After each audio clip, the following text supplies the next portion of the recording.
Ya Allah sekalian, saya memanjatkan kesyukuran pada Allah SWT pada pagi yang mulia ini dapat kita bertemu.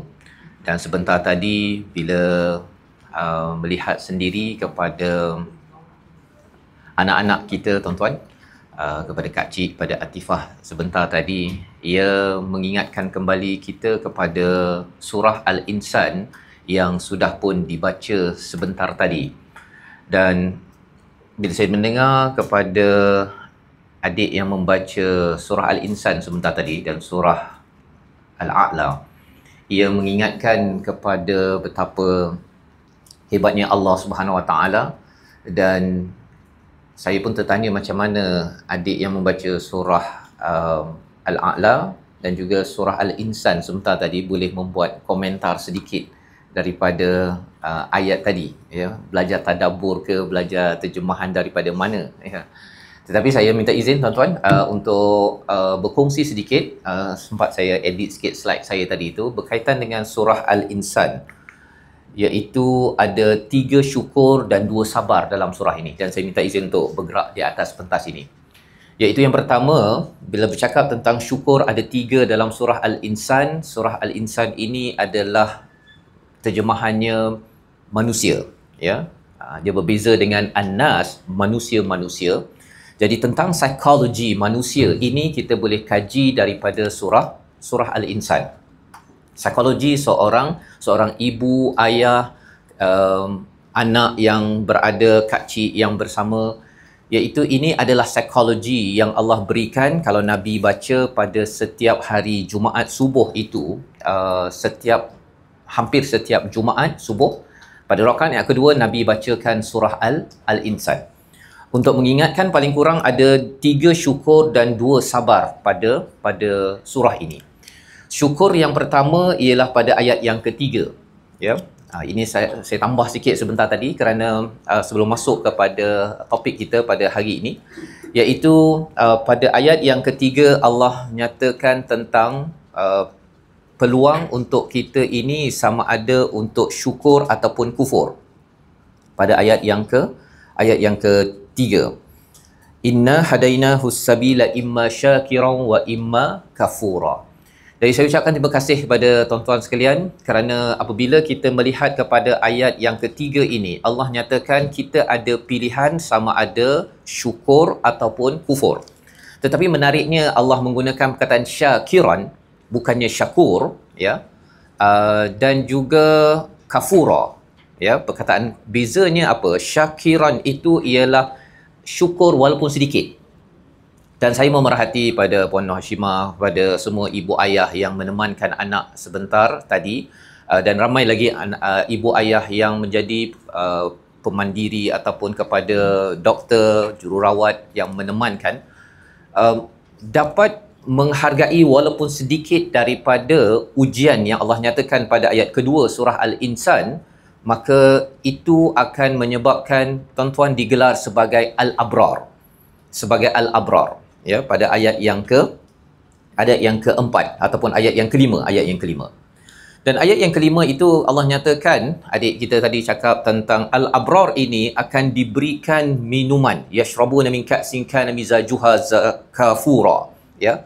Satu jenis minuman yang amat istimewa diberikan kepada siapa? Al-Abrar. Dan siapa Al-Abrar itu? Tuan-tuanlah yang ada pada hari ini, insya-Allah, ya. Terus berbuat baik. Biasanya orang pergi haji tuan-tuan, orang pergi umrah, pergi haji, orang cakap haji mabrur, ya. Tuan-tuan kalau yang dah pergi haji boleh angkat tangan. Yang belum pergi haji lagi, maka kalau belum pergi haji tuan-tuan, sebenarnya Allah menyatakan tuan-tuan akan menjadi abrar, mabrur sebelum pergi haji. Bagi orang yang ketika berhadapan dengan ujian dalam hidup, ya, berhadapan dengan ujian dalam hidup dan kemudian dia memilih iaitu syakiran, sedikit dia bersyukur, sedikit. Allah tak expect kita menjadi seperti Nabi Nuh alaihi salam dalam ayat ketiga surah Al-Isra, yang itu gelarannya Abdan Syakura. Abdan Syakura ini ialah 950 tahun hidup, 60, 70, 80 orang yang ikut cakap, Nabi Nuh tetap bersyukur, tuan-tuan. Anak dia tak ikut cakap, isteri dia tak ikut cakap, tapi Nabi Nuh tetap juga menghargai Allah Subhanahu Wa Taala. Tetapi Allah tak expect kita macam Nabi Nuh pasal kita tak hidup sampai 950 tahun. Kita hidup mungkinlah 60, 70, 80 tahun, dan kalau di dalam perjalanan itu Allah menguji saya, tuan-tuan, masing-masing ada ujian masing-masing, ya. Dan ujiannya ialah bila kita boleh respon dengan syakiran, maka Allah gelarkan orang ini adalah orang yang abrar, dan balasannya itu adalah seperti mana di dalam ayat yang ke-22. Ayat yang ke-22 Allah nyatakan pada ayat 22 itu, Auzubillahi minasyaitonir rajim, inna hadza kana lakum jazaa'an wa kana sa'yukum mashkura. Ini adalah balasan Allah yang memberikan minuman kepada tuan-tuan sekalian di syurga. Allah nyatakan pada ayat yang ke-21, iaitu wasaqahum rabbuhum syaraban tahura. Tuhan mereka akan memberi minuman kepada mereka, pada tuan-tuan, pada anak-anak, adik-adik yang ada. Kerana apa? Kerana dalam hidupnya itu bila diuji, dia memilih satu jalan namanya syakiran. Syakiran bukannya kafura. Apa maksud kafura? Kita tahu bahawa perkataan kafura itu ada kaitan dengan kafara, bukan semestinya jadi kafir, ya. Dia masih Islam, tetapi dia kata bahawa mengapa Allah jadikan saya begini. Bagi adik-adik yang menghadapi kanser, leukemia dan sebagainya. Dan bagi seorang ayah, dia kata mengapa saya diberikan begini. Dan bagi seorang ibu yang dia selalu bercakap mengapa, maka itu yang dinamakan sebagai kafura. Tetapi kalau katakan terkeluarlah perkataan mengapa, tetapi terus kita tarik balik dan tuan-tuan bersyukur walaupun sedikit, seperti mana Kak Cik sebentar tadi, bila boleh bergerak sahaja, saya memerhati pada Puan Hashimah di atas pentas tadi, sensitiviti saya ataupun isteri saya berbanding dengan Tuan Syah dan juga Puan Hashimah berbeza. Pasal apa? Pasal bila anak saya boleh berjalan ataupun membuat pergerakan, kadang-kadang saya mungkin overlook, saya mungkin terlepas pandang. Tetapi bagi seorang insan yang sedang diuji, ya, seperti Kak Cik, bila Tuan Syah ataupun Puan Hashimah memerhati kepada setiap pergerakan, sebenarnya itu adalah cara untuk syakiran, untuk bersyukur, yang menyebabkan saya pun tertanya di bawah tadi, saya ni betul ke menjadi orang yang bersyukur dengan apa yang saya dapat? Kerana ada masa kita, tuan-tuan, bila kita diuji, kesyukuran kita akan melambung tinggi. Kita akan lebih observant, kita akan lebih lagi memerhati dan amat-amat menghargai, bersyukur kepada ilahi. Jadi atas dasar itulah sebenarnya Allah nyatakan siapa yang memilih syukur ini, Allah memberikan dalam ayat yang ke-22 itu, 21, wasaqahum rabbuhum syaraban tahura. Mereka diberi minum oleh Tuhan mereka. Allah sendiri yang akan menyambut tuan-tuan sekalian di syurga. Allah, ya, bukan para malaikat, bukan orang lain, tetapi Allah memberi minum. Kerana apa? Kerana orang ini di atas dunia ini, dia adalah al-abrar. Orang yang sentiasa berbuat kebaikan. Al-abrar daripada perkataan al-bar. Al-bar ini daratan dalam bahasa Arab, tuan-tuan, ya. Saya nak bawakan highlight perkara ini pasal apa? Saya memerhati pada tuan-tuan adalah orang yang stabil dalam berbuat kebaikan. Lawan kepada al-bar itu adalah al-bahr, iaitu lautan. Lautan tu maksudnya apa? Ikut mood. Nak buat baik. Kadang-kadang langsung tak buat baik. Itu bukan abrar. Abrar ini walaupun anak ini dimaklumkan bahawa mengalami kanser ataupun mereka ini sakit bertahun-tahun dan tak tahu bilakah ia akan sembuh, tetapi ia tidak menyebabkan terkocak di dalam jiwa untuk berbuat kebaikan kepada mereka. Dan bila tidak terkocak itu, tuan-tuan, saya memerhati tadi, saya ingatkan Tuan Syah dan anak Puan Hashimah, mungkin Kak Cik dah okey, ya, tetapi bila dapat berita daripada video tadi itu, maksudnya datang, bagi sebahagian orang yang mungkin tidak memilih untuk jalan syukur, maka dia akan mempersoalkan mengapa datang lagi. Mempersoalkan itu okey di sini, tetapi kadang-kadang dia terluah di sini, dan yang lebih mencabar tuan-tuan ialah di kalangan orang sekeliling kita. Bila kita sudah mula faham, ya Allah, saya tahu bahawa engkau nyatakan pada ayat yang kedua surah Al-Insan, inna khalaqnal insana min nutfatin amsyajin nabtalihi faja'alnahu sami'an basira. Nabtalihi itu maksudnya apa? Sentiasa diuji.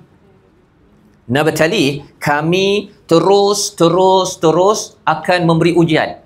Dan kalau ada sesiapa yang kata bahawa sebenarnya saya tidak ada ujian pasal mungkinlah saya tidak ada anak yang kanser, anak saya sudah sihat ataupun apa, maka orang tersebut sebenarnya dia tertipu dengan hidup dia. Dia sedang, kalau dulu kita ada SPM, ya, ada ujian, degree kita ada ujian, kemudian kita buatlah ada lagi belajar, ada ujian. Sebenarnya Allah nyatakan pada ayat yang kedua, nabtalih itu sentiasa diuji. Kami sentiasa diuji, dan bagi orang yang memilih ketika ujian itu menjawab dengan format syukur, itulah jawapan paling tinggi yang diperlukan. Kita cari, gunakan intelek, emosi yang terbaik untuk mencari apakah sinar di sebalik setiap ujian, maka itu adalah orang yang syakiran pada ayat yang ketiga, sehingga kan Allah menyatakan orang begini yang akan dihargai oleh Tuhan. Apakah yang dia buat pada ayat yang ke-9? Mereka itu menyatakan apa Allah cakap pada ayat yang ke-9, innama nut'imukum liwajhillah la nuridu minkum jazaa'an wala syukura. Mereka memberi makan ataupun berbuat kebaikan kepada si anak, kepada orang sekeliling, liwajhillah, untuk mencari redha Allah, dan mereka tidak harapkan balasan, tidak mengharapkan penghargaan daripada sesiapa. Tidak harapkan balasan. Tidak mengharapkan balasan itu tuan-tuan, sampaikan ada yang kata bahawa kalau anak saya sihat di sini, saya syukur. Tapi ya Allah, kalau anak saya ini tidak sihat selama-lamanya dan akan bertemu di sana, saya bersyukur. Ini adalah orang yang akan mendapat penghargaan daripada Allah Subhanahu Wa Taala. Saya bawakan slide awal ini kerana saya terkesan dengan bacaan daripada adik tadi. Masa saya awalnya saya bukannya nak bincangkan surah ini tuan-tuan ya, tetapi bila ada bawah itu ayat 12 dan 24 tentang sabar, ya, tentang sabar. Persoalannya ialah antara sabar dengan syukur, manakah yang lebih sukar sebenarnya tuan-tuan? Sabar ke syukur? Syukur ke sabar? Okey. Mari sama-sama kita mulakan bismillah dengan melihat beberapa perbincangan pada hari ini. Ada sekitar 5 perkara, ya. Dan saya mulakan dahulu dengan hidup ini penuh ujian yang Allah nyatakan di dalam surah Al-Baqarah, ya. Format saya akan sampaikan ini dalam format mutawassimin tuan-tuan ya. Satu kaedah yang akan melonjakkan lagi jiwa syukur dalam diri kita, ya. Dan kalau ada yang tanya syukur ke sabar yang lebih mudah, yang lebih susah, nanti kita bincang. Tapi format saya sampaikan mutawassimin ini ada level 1. Ini bukan mutawassimin, ini non mutawassimin. Mutawassimin ini, wasama ini adalah orang yang boleh mengenal kepada petanda, signal, dan boleh reflect, boleh muhasabah dan mengambil manfaat daripada sesuatu perkara. Melihat kepada Kak Cik sebentar tadi, pada Atifah, tengok kepada adik-adik yang naik sebentar tadi. Saya yakin tuan-tuan boleh mengambil itu sebagai signal untuk kita reflect. Level yang kedua, ini minimum mutawassimin. Syukur kita akan makin meningkat dan sabar kita akan makin meningkat. Tetapi kalau katakan level 1 adalah pasif ataupun reaktif, apa yang jadi? Dia akan menjadi orang yang tidak mampu syakiran. Dia akan menjadi satu lagi kumpulan, iaitu kafura, iaitu dia tidak dapat menghargai dan dia akan membuat keputusan-keputusan tidak menghargai. Pasal mungkin ada yang kata bahawa saya dah terima dah anak saya ini kanser bila berdepan dengan doktor. Tetapi bila anak tersebut mungkin menjerit ataupun mungkin tiba-tiba diserang oleh sawan dan sebagainya, pada waktu itu ada orang yang tetap diuji sama ada level 1 pasif reaktif ataupun terus reflect kepada ayat-ayat daripada Allah untuk terus bersyukur, dan lebih tinggi lagi tuan-tuan adalah sampai tahap transformatif. Dan saya membaca profil Tuan Shah, saya bertemu dengan Nurul Islah. Islah itu adalah di bahagian ketiga sebenarnya, iaitu transformatif, untuk melakukan perubahan yang baik. Maksudnya ialah bila berdepan dengan ayat Al-Quran ataupun berdepan dengan pelbagai perkara dalam hidup, petanda tuan-tuan ya, dalam bahasa Arabnya adalah ayat. Ayat di sini ya. Ayat itu maksudnya ialah signals ataupun petanda-petanda. Ya. Bila kita bertemu saja petanda, Allah bagi anak saya sakit ataupun saya sakit ataupun ada ujian-ujian dalam hidup, itu adalah signal daripada Allah. Selain daripada itu, signal itu ada kat mana? Ayat itu ada dalam Al-Quran. Jadi ada orang yang dia tak berapa baca Al-Quran, tetapi dia dapat signal daripada luar. Ada orang yang dia dapat signal daripada luar dan dia baca daripada Quran, kemudian dia tengok, dua-dua ini sama. Dan bila sama sahaja, maka syukur dan sabarnya akan meningkat. Jadi dalam penyampaian saya ini, saya akan kongsikan bagaimana kita akan berinteraksi level 2, level 3 tuan-tuan. Tapi kita nak tengok juga level 1. Agar apabila tuan-tuan balik nanti, ayat-ayat yang saya bekalkan, saya bagi pada Urustia nanti untuk tuan-tuan simpan slide ini nanti. Tuan-tuan tengok ayat tersebut, jangan level 1. Kita nak jadi level berapa? 2 ataupun 3. So saya mulakan dengan perbincangan pertama kita, iaitu hidup sebagai ujian. A'udzubillahi minasyaitonirrajim. Allah nyatakan pada surah Al-Baqarah ayat 155. وَلَنَبْلُوَنَّكُمْ بِشَيْءٍ مِّنَ الْخَوْفِ وَالْجُوعِ وَنَقْصٍ مِّنَ الْأَمْوَالِ وَالْأَنفُسِ وَالثَّمَرَاتِ وَبَشِّرِ الصَّابِرِينَ. Sekali lagi Allah menyatakan pada ayat yang ke-155 ini, iaitu dengan perkataan وَلَنَبْلُوَنَّكُمْ, dalam bahasa Arabnya mudhari', dalam bahasa Inggeris kita continuous tense. Maksudnya Allah beritahu bahawa pasti kami akan terus menguji kamu. Kadang-kadang Allah tak uji direct pada kita tuan-tuan, dia melalui anak kita. Ada orang yang diuji dengan rakan di tempat kerja. Kadang-kadang kita dah okey dah dengan anak kita, tiba-tiba adik-beradik kita ketika dia marah, tiba-tiba dia akan keluarkan perkataan, kamu dapat anak begitu pasal kamu punya perangai dulu banyak buat dosa. Walaupun sebenarnya perkataan itu adalah perkataan yang tidak betul, ya, dan perkataan itu adalah melangkau daripada ketentuan daripada Tuhan, daripada Al-Quran. Jadi tak boleh kita cakap pasal, sebenarnya awak dapat begini pasal dulu pandai-pandai dia membaca zaman dahulu, baca dosa, baca hati. Padahal sebenarnya di dalam Al-Quran, Allah tidak memberi ujian itu kerana dosa yang lepas semestinya. Ya. Pasal apa? Kalau tidak, Nabi Ayub banyak dosa lah tuan-tuan.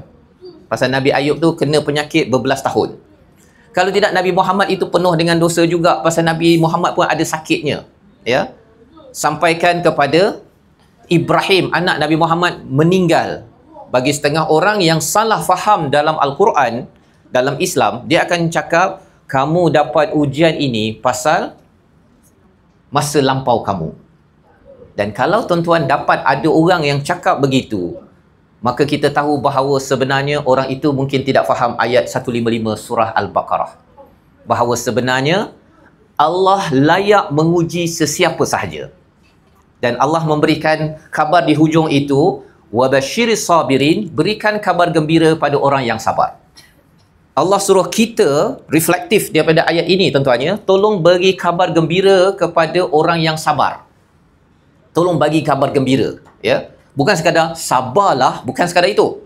Tapi berikan kabar gembira pada orang yang sabar. Itu reflektif, level 2. Level 1 ialah sabar. Ataupun yang lebih teruk ialah kamu dapat begini pasal dosa kamu yang lepas. Itu bukan mutawassimin, bukan orang yang benar-benar mendapat signal dan mentafsirkan dengan cara yang betul. Tuan-tuan dan Allah sekalian, siapa orang yang sabar? Allah nyatakan pada ayat seterusnya, Alladzina idza asabathum musibah qalu inna lillahi wa inna ilaihi raji'un. Ada 3 perkara paling kurang dalam ayat ini sebagai panduan kepada tuan-tuan. Sekarang ini kita bincang sabar dahulu, selepas itu kita bincang pasal syukur. Tema kita syukur, tapi saya bawa dulu pada sabar kerana dalam perbincangan ulama, iman ada 2 komponen. Satu di sabar, satu lagi di syukur. Jadi sabar dan syukur itu dia bergabung, maka dia akan menjadi iman yang sebenar-benarnya. Maka kita bincang sabar ini, Allah cakap alladzina idza asabathum musibah. Apabila orang yang sabar apabila mereka ditimpa oleh sesuatu kesusahan. Itu terjemahan.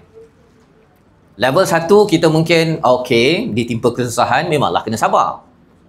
Tetapi kita beri perhatian kepada idza asabathum musibah, tuan-tuan. Istilah asaba ini maksudnya kalau tuan-tuan ada archery ataupun dart, bila kita baling dia sampai pada bullseye, itu namanya asaba.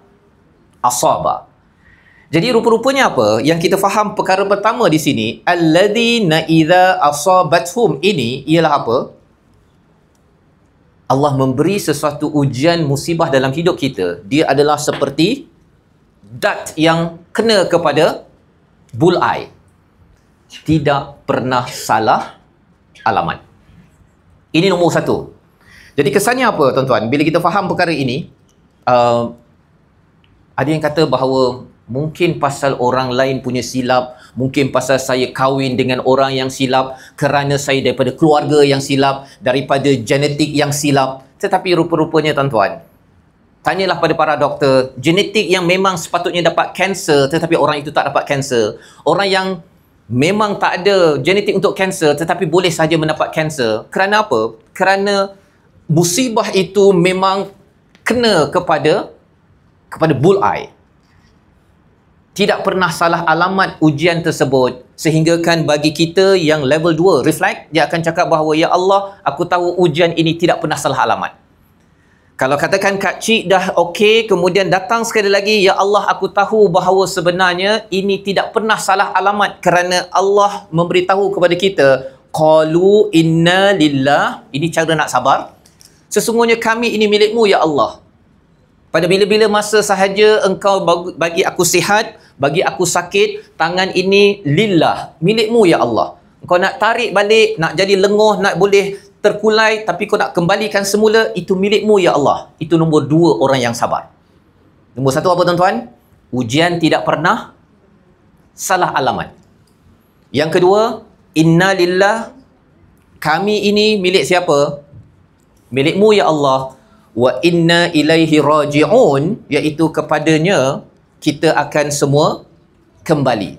Tengok kepada Kak Cik, tengok pada Atifah, tengok pada adik kita baca Quran, pada ibu ayah doktor yang hadir. Ketika ujian itu kita makin dekat dengan Allah, maka itu adalah orang yang sabar. Ada orang yang wa inna, sesungguhnya jauh daripada Allah ketika dapat ujian. Bila ujian itu melanda, dia tidak sembahyang lagi, dia tak baca Quran lagi, dia tak pakai tudung lagi. Pasal apa? Pasal dia rasa, saya dulu tak pakai tudung, saya pakai tudung, kemudian Allah bagi saya anak begini, saya give up dengan Allah. Itu adalah orang yang tidak wa inna ilaihi raji'un. Dia tidak, bila dapat ujian, dia makin dekat dengan Allah. Pasal akhirnya dia akan kembali kepada Allah, dan Allah ingin menyambutnya dengan penuh kebaikan yang dinyatakan dalam surah Al-Insan tadi. Allah nak memberikan wasaqahum rabbuhum syaraban tahura. Allah nak berikan minuman yang terbaik di akhirat nanti kepada kita semua. Tuan-tuan dan Allah sekalian, kalau kita bercakap tentang sabar ini, Allah sambung lagi mengapa kena sabar, apa benefit dia. Tadi mula-mula kita bincang tentang ujian boleh datang dalam bentuk macam-macam. Lapar, dalam bentuk takut, dalam bentuk kekurangan daripada harta, daripada diri. Anak kita adalah diri kita, tuan-tuan. Anak kita adalah diri kita. Kita kalau boleh nakkan dia perfect, sihat. Tetapi Allah kata, Allah akan sentiasa uji wa naqsin, sama ada dia demam, kurang sihat sikit, pening kepala, kurang sihat sikit, tetapi Allah boleh uji sampai tahap kanser, tidak sihat bertahun-tahun. Kita tahu bahawa itulah kita yang memang layak diuji. Jadi apabila kita sudah tahu bagaimana sabar, Allah beritahu 3 ganjaran kepada ibu, ayah, pada para doktor, jururawat, pemandiri yang memberi sokongan kepada anak-anak ini. Termasuklah anak-anak ini, kalau mereka dengar sekarang, kalau adik-adik dengar, melihat ayat 157, apa Allah cakap? Yang pertama, ulaika alaihim salawatum mir rabbihim. Yang pertama Allah kata salawatum mir rabbihim. Biasanya kita selawat pada siapa tuan-tuan? Pada Nabi. Dalam ayat ini Allah berselawat kepada kita semua. Macam pelik kan? Jarang orang dengar selawat kepada ibu, ayah yang jaga anak yang sakit. Tetapi di sini Allah cakap, tu jelas tu. Ulaika alaihim salawatu mir rabbihim, iaitu maksud salawat itu ialah Allah sentiasa communicate dengan orang ini. Allah sentiasa memberikan keampunan kepada orang yang menghadapi ujian yang kita belajar tadi, yang dia selalu cakap apa? Inna lillah wa inna ilaihi raji'un. Biasanya dalam tradisi kita tuan-tuan, kalau dengar inna lillah tu, orang tu dah, tapi dia sebenarnya bukan sekadar cakap orang dah meninggal. Dia adalah apabila Allah tarik sebahagian daripada nikmat, tetapi dia yakin, ya Allah, dia, aku, tangan, mata, semua ini milikmu ya Allah, dan aku akan makin dekat lagi padamu. Seperti Kak Cik tadi, makin dekat lagi. Walaupun dah tak nampak, tetapi masih lagi dalam hatinya cakap, kalau Allah tak bagi saya nampak di sini, sama ada Kak Cik cakap ataupun pemandiri, ada yang menjaga kata, kalau Allah tak bagi nampak di sini, nanti di akhirat nanti, Allah cakap pada ayat yang ke berapa? Dalam ayat yang ke 11 surah Al-Insan, fawaqahumullahu syarra dzalikal yaum wa laqahum nadratan wa surura, iaitu Allah selamatkan mereka daripada sengsara serta memberikan indahan berseri-seri, perasaan ria, kerana puncaknya ialah dapat melihat Allah Subhanahu Wa Taala pada Kak Cik. Allah beri balik mata untuk melihat kegembiraan di sana. Dan Allah tak janjikan di sini semua orang dapat lihat tuan-tuan. Tetapi di sana semua orang dapat lihat, syaratnya memilih jalan apa? Syukur yang sedang kita bincangkan, syukur dan juga sabar. Maka yang pertama Allah kata salawatu mir rabbihim, Allah tengah berselawat kepada orang tersebut, ya, Allah bagi salawat mir rabbihim, Allah communicate, dan Allah terus bagi keampunan. Setiap kali kalau katakan Atifah ataupun adik-adik sebentar tadi ada isu, kita kena beri masa. Ayah sibuk bekerja, tak sama macam orang lain. Orang lain boleh pergi kerja dan tak payah fikir-fikir pasal anak, boleh hantar ke sekolah. Yang ini kena pergi ke SUKM, kena pergi untuk buat rawatan tahunan, bulanan. Setiap kali itu sebenarnya salawatu mir rabbihim. Allah sedang berselawat, Allah sedang memberikan keampunan. Apa-apa saja yang kamu tersilap yang lepas itu, orang lain kena istighfar. Orang itu kena qiyamul lail. Tetapi tuan-tuan rupanya bawa anak tersebut dan menunggu bila Kak Cik boleh bergerak tadi itu. Setiap momen itu adalah salawatu mir rabbihim, yang pertama. Yang keduanya apa? Warahmah. Kasih sayang daripada Allah sedang diberikan, dan kita akan masuk syurga nanti tuan-tuan, bukan dengan amal kita, tetapi dengan rahmat daripada Allah. Dan tuan-tuan membina, mengumpulkan rahmat itu sebanyak mungkin ketika menjaga mereka. Perit, memang perit. Tetapi Allah tahu bahawa ini adalah orang yang layak mendapat rahmat yang banyak. Dan orang ini kalau dapat rahmat yang banyak, Allah cakap di hujung apa? Wa ulaika humul muhtadun. Dan merekalah orang yang mendapat petunjuk. Itu terjemahan. Muhtadun ini maksudnya tuan-tuan, orang yang dipimpin hidayah. Contohnya lah saya daripada Shah Alam, ya, nak pergi ke sini. Ada kawan, kalau saya tanya, kalau tak ada Waze, dia kata, macam mana nak pergi ke Ceras? Awak ambil ke Federal, kemudian ambil ke kanan sana, pergi ke sana dan ambil kiri dekat jalan Taman Permaisuri, Jalan Permaisuri, dan kemudian datang sini. Dia tunjuk daripada Shah Alam saja. Tetapi orang yang kedua ialah takut awak sesat. Ya, waste tak ada. Contohnya, dia masuk dalam kereta kita, dah bawa saya tunjukkan, sampai sana nanti saya ambil Grab lah, saya balik mula. Apabila Allah menyatakan wa ulaika humul muhtadun, itu maksudnya apa? Bukan sekadar Allah kata kamu buat ini, buat ini, buat ini, buat ini, bukan. Allah memberi signal kepada kita semua tuan-tuan sekalian. Allah nak pimpin kita macam orang kedua tadi tu. Allah nak pimpin kita sampai ke mana destinasi akhir kita? Ke mana? Ke hujung nanti?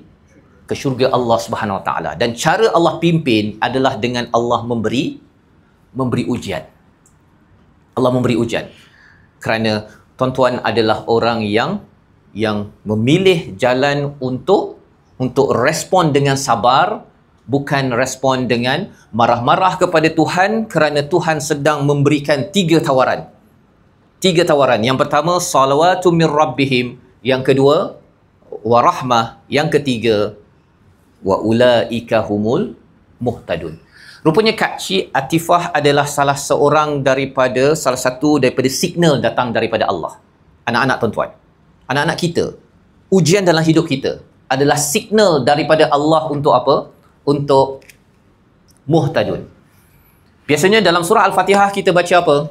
Ihdinas siratal mustaqim. Saya yakin tuan-tuan biasa ayat ini, jadi kita ulang sama-sama. Ihdinas siratal mustaqim. Sama-sama.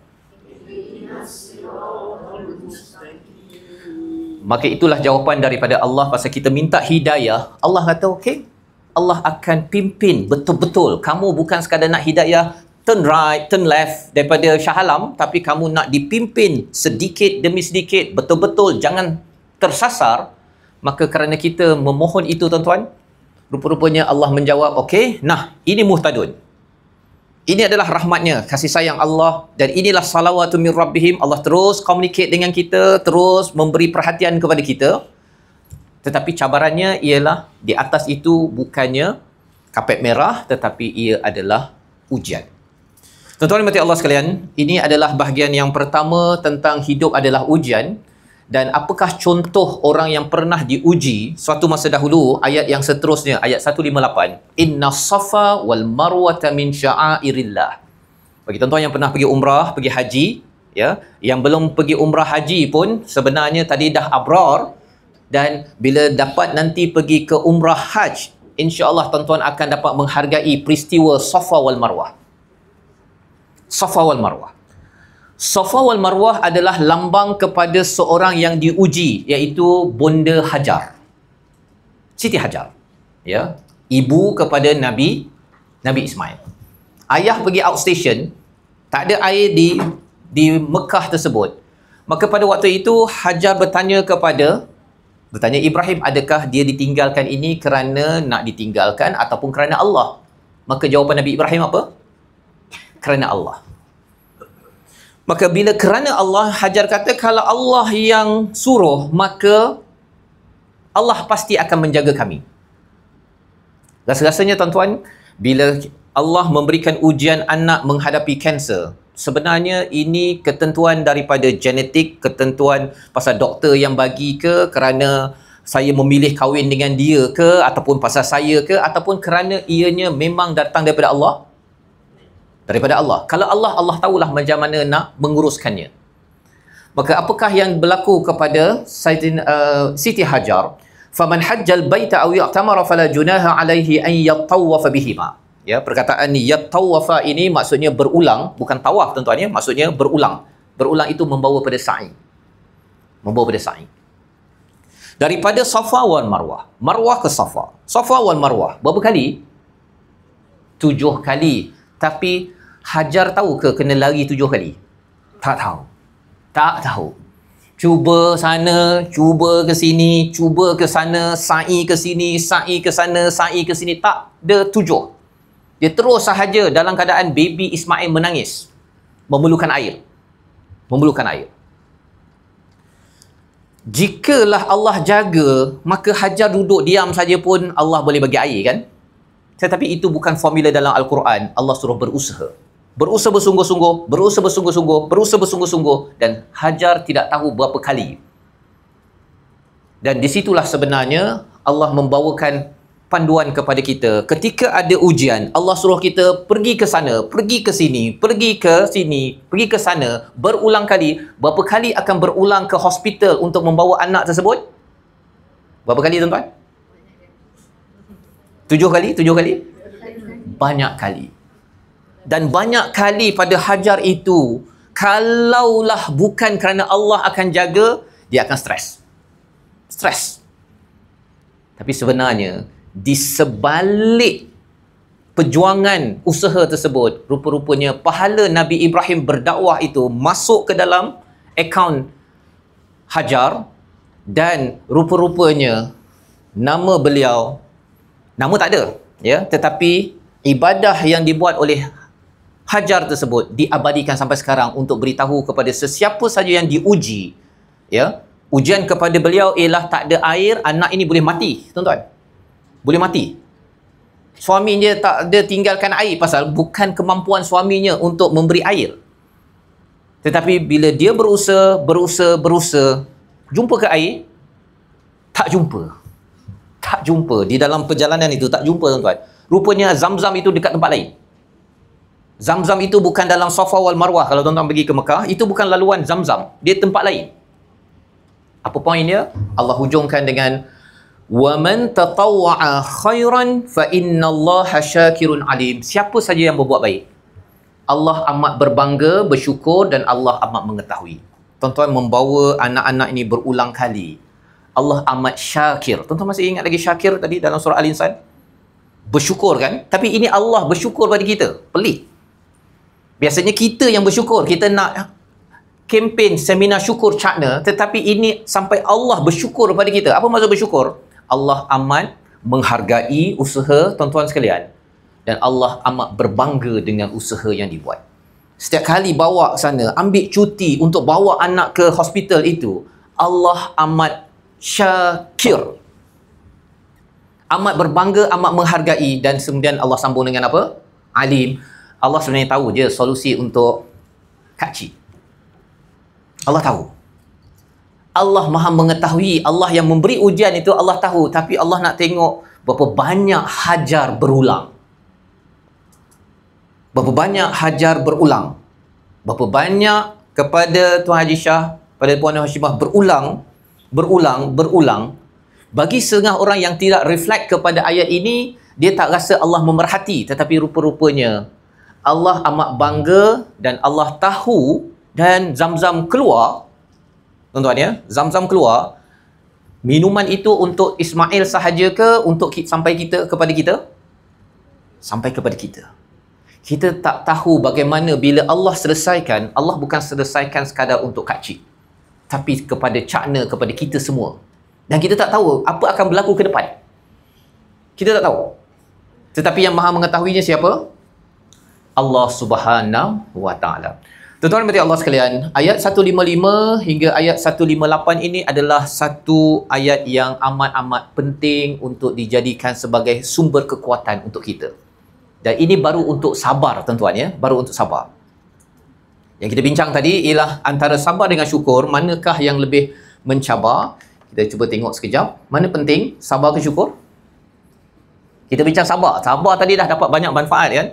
Tapi sekarang ni kita nak bincang sabar, syukur, manakah yang lebih penting? Dalam Al-Quran ada 103 kali perkataan sabar dan 75 kali perkataan syukur. 3 perkataan syukur dalam surah Al-Insan, 2 sabar dalam surah Al-Insan. Yang lain tu di sepanjang Quran.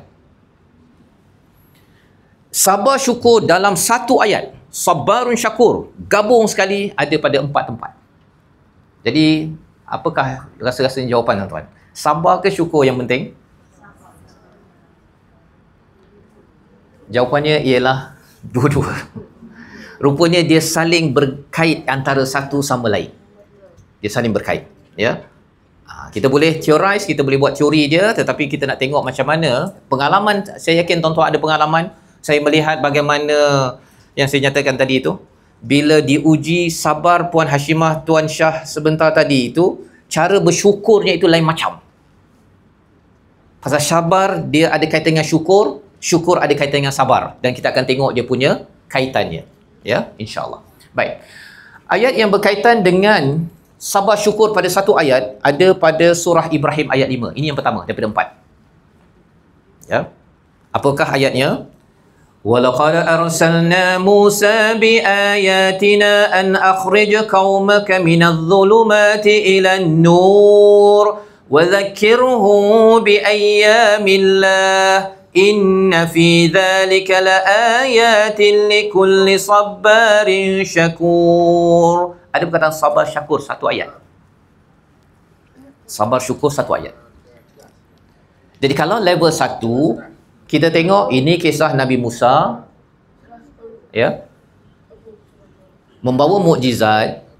Hendaklah engkau mengeluarkan kaummu dari gelap gelita kufur pada cahaya iman, dan ingatkanlah mereka dengan hari-hari Allah. Level 1 tuan-tuan sama ada pasif ataupun reaktif. Pasif ialah, okey, ayat ini apa kaitan dengan saya?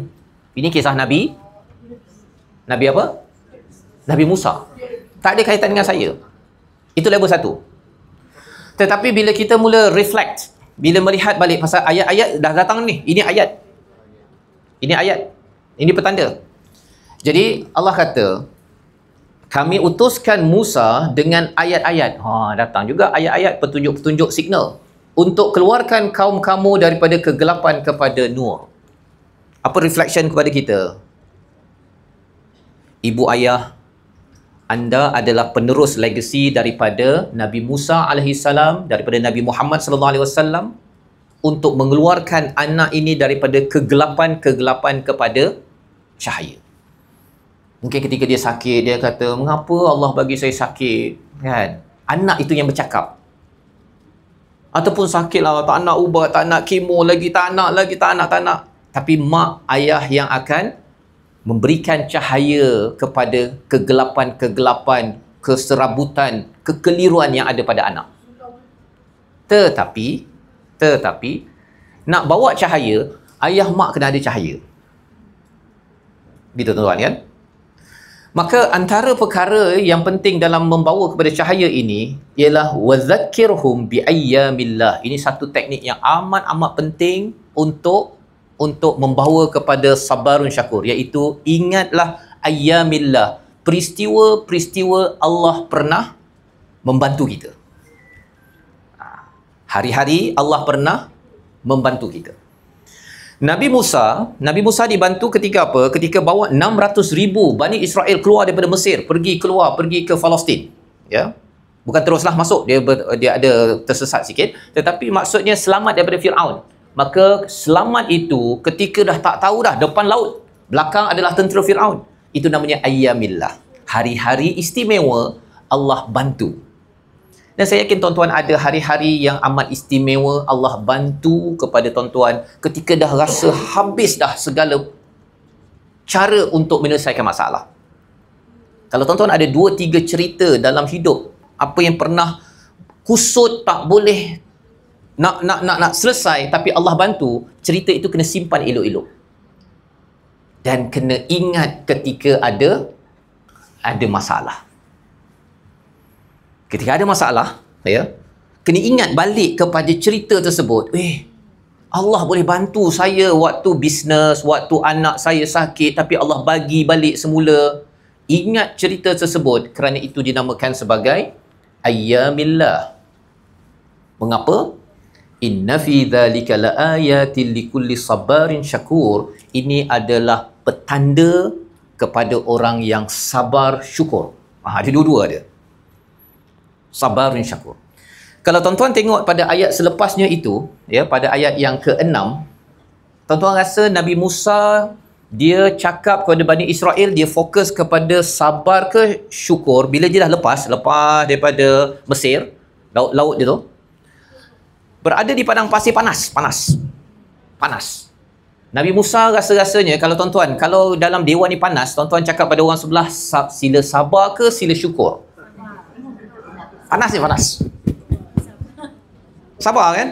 Nabi Musa nasihatkan pada kaumnya, ayat selepasnya, sila uzkuru ni'matallah, ingat nikmat Allah, sila bersyukur.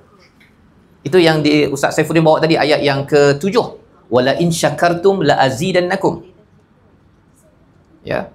Ayat itu muncul selepas Nabi Musa kata, ingatlah nikmat Allah ketika kamu diselamatkan daripada Firaun yang membunuh kepada lelaki, dihidupkan perempuan. Itu adalah satu ujian yang amat dahsyat.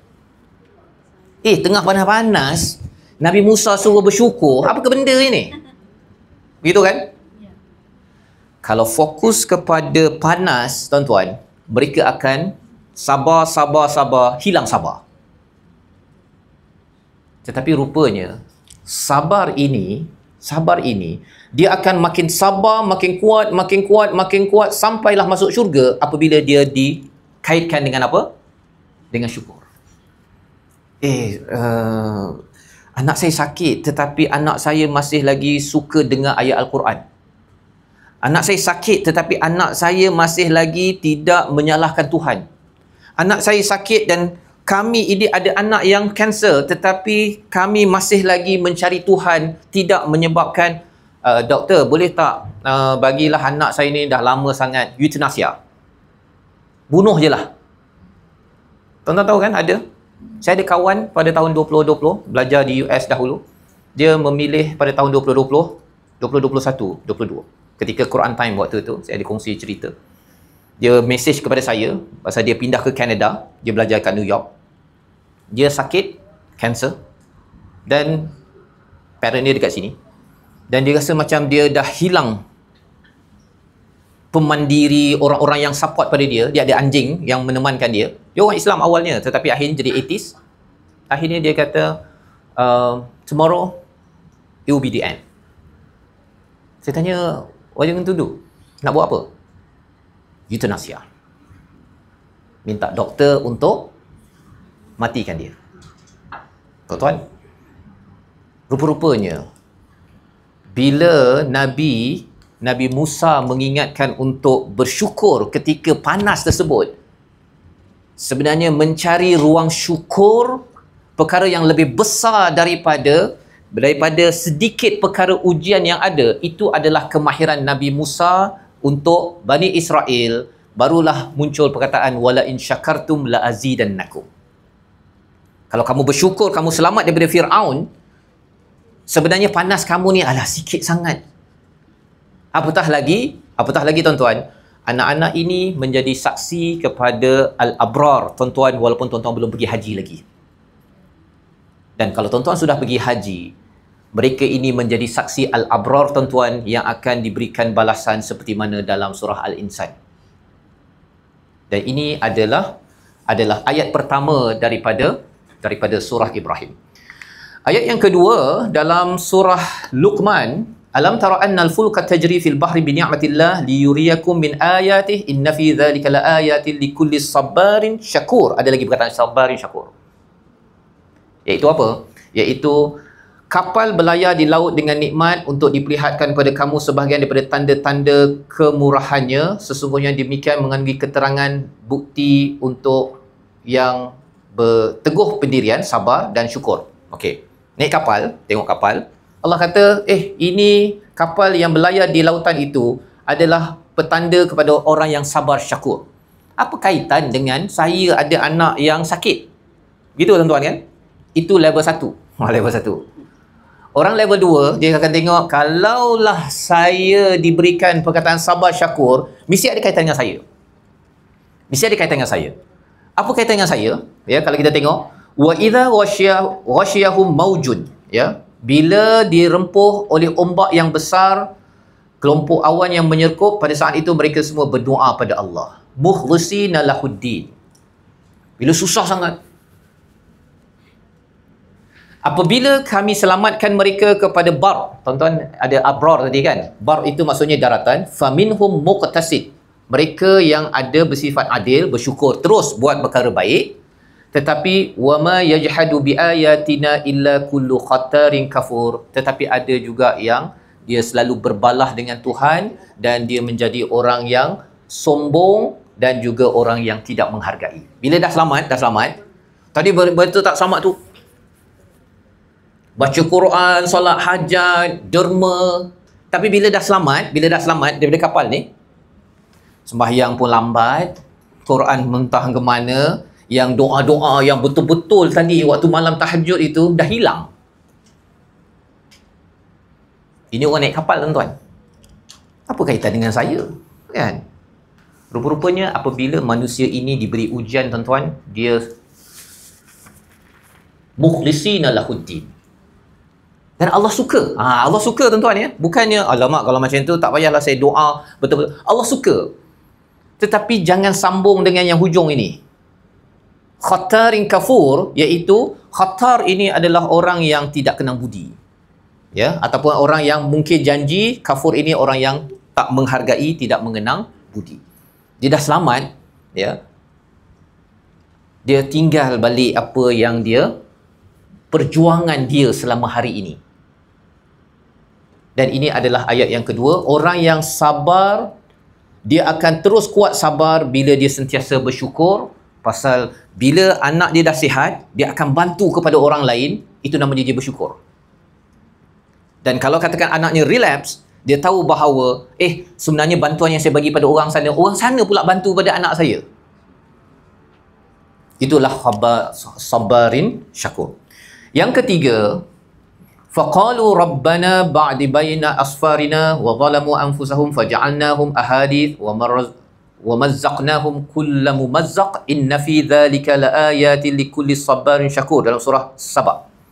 Surah Saba ni cerita tentang satu kerajaan yang memang hebat, tetapi apa yang mereka buat selepas itu? Mereka akhirnya berbuat derhaka. Akhirnya kami pecah belahkan mereka berkecai. Sesungguhnya kisah yang tersebut mengandungi tanda bagi orang yang sabarin syakur. Apa maksud sabarin syakur, tuan-tuan? Ini orang yang tadi orang susah, lepas tu jadi baik. Ini orang yang dah hebat hidupnya, dah ada kereta, dah mewah apa sebagainya. Tetapi lepas tu pasal, saya dah senang dah, anak saya dah mula recovered. Dia dah tak kisah pasal orang lain. Maka akhirnya apa Allah buat pada mereka? Kami pecah belahkan, dihancurkan balik semula kehidupan mereka kerana mereka tidak sabar untuk terus berada pada kebaikan dan tidak menghargai bila Allah berikan kemewahan, kesihatan dalam hidup mereka. Dan ayat yang ketiga,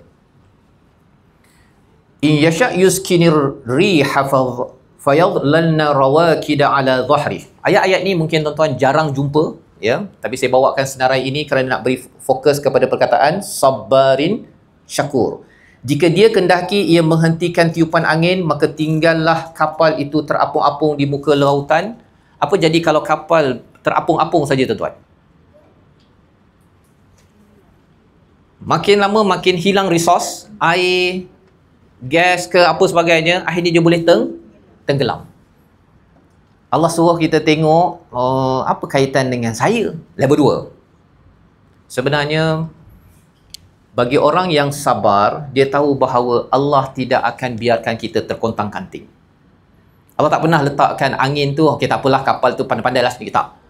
Allah kata, in yasha', jika dia kendaki, sebagai satu senario.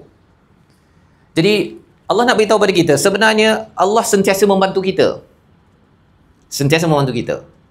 Tetapi bagi orang yang tak sabar, apa dia cakap? Allah nak bantu kita ke? Dah banyak kali dah kita buat rawatan, anak ni dah berapa tahun dah, macam ni lah juga. Itu orang yang tidak sabar.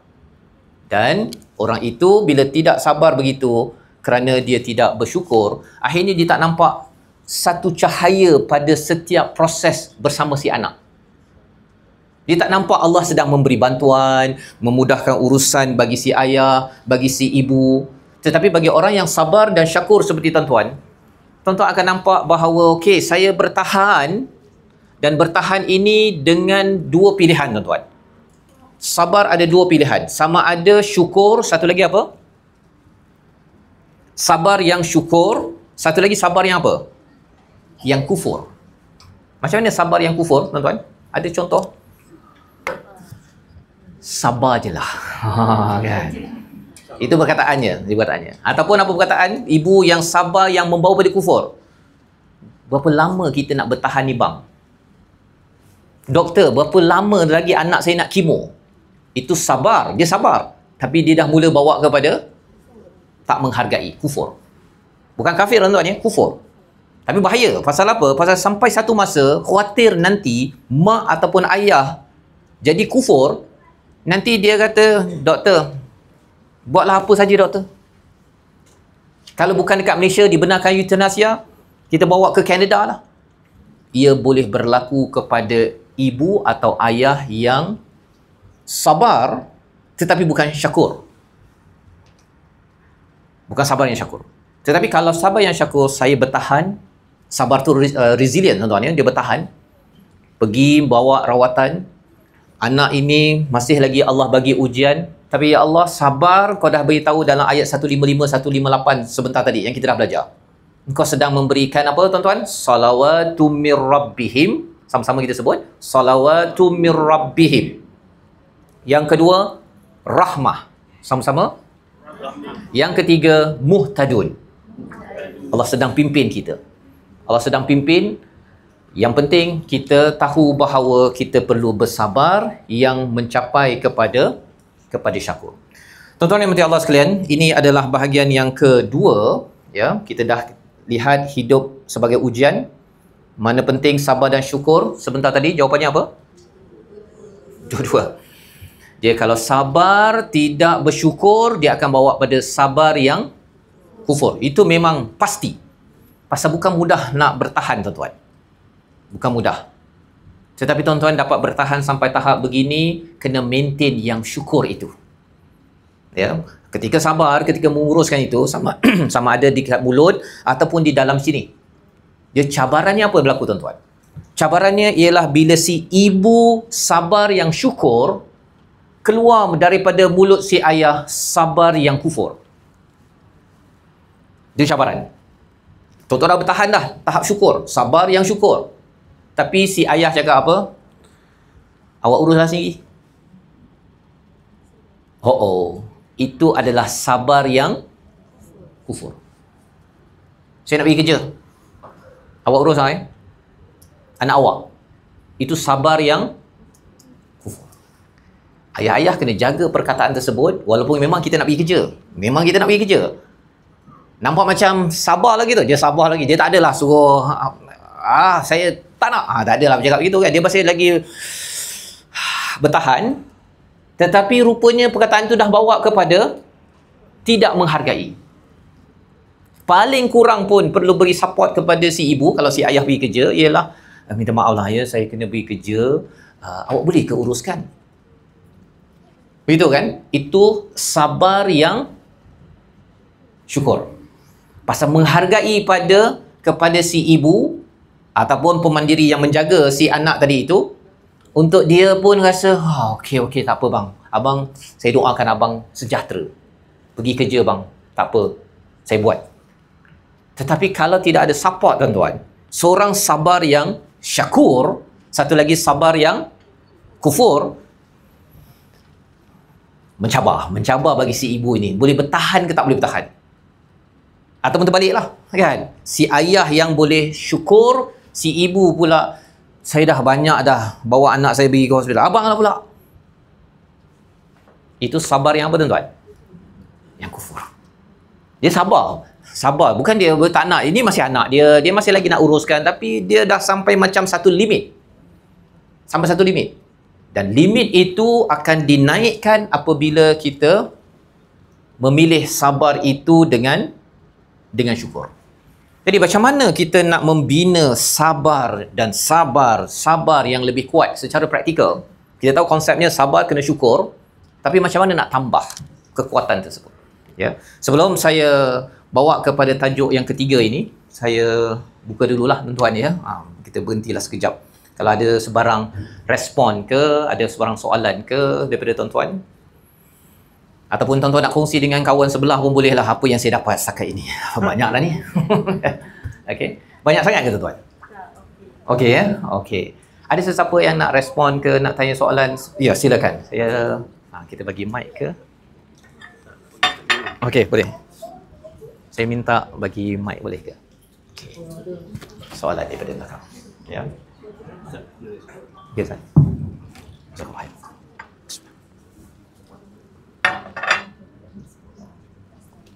Assalamualaikum warahmatullahi wabarakatuh. Waalaikumsalam. Ini sebab tak mahu sihat. Soalan ni senang sebab bila kita diuji ni, kita selalunya akan cari hikmah. Hikmah. So macam mana nak kita nak saya nak cakap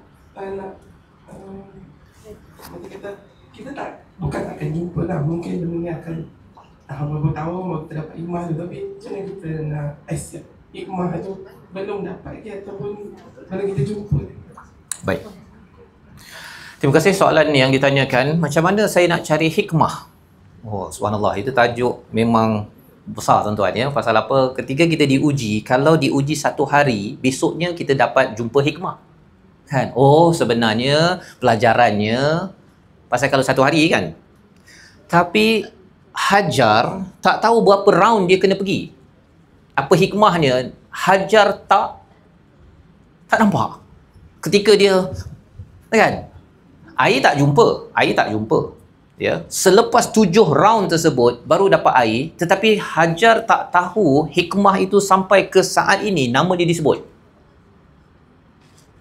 Tuan-tuan nampak kan apa kaitan dengan kita? Nak memahami tentang hikmah ini, dia ada dua approach dalam surah Maryam. Saya tak bawa dalam slide, tetapi kalau tuan-tuan tengok dalam surah Maryam ada dua kisah awal itu kan, Nabi Zakaria dan juga Nabi Sayyidatina Maryam. Okay. Nabi Zakaria dia cakap dia nak anak, kemudian Allah cakap pada Jibril, okey, akan diberikan khabar dapat ulam, dapat anak, ya, nama Yahya. Nabi Zakaria tanya, macam mana dapat anak, aku ni dah tua dah. Itiya, ya, tua bangka tuan-tuan ya, 120 tahun lebih kurang begitu. Isteri dia pun 100 lebih. Ya, ada yang kata 90 tahun lebih. Jadi dia kata macam mana dapat anak?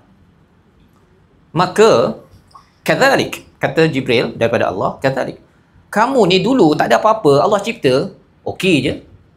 Maksudnya apa? Nak memahami hikmah, satu kita kena tengok ke belakang.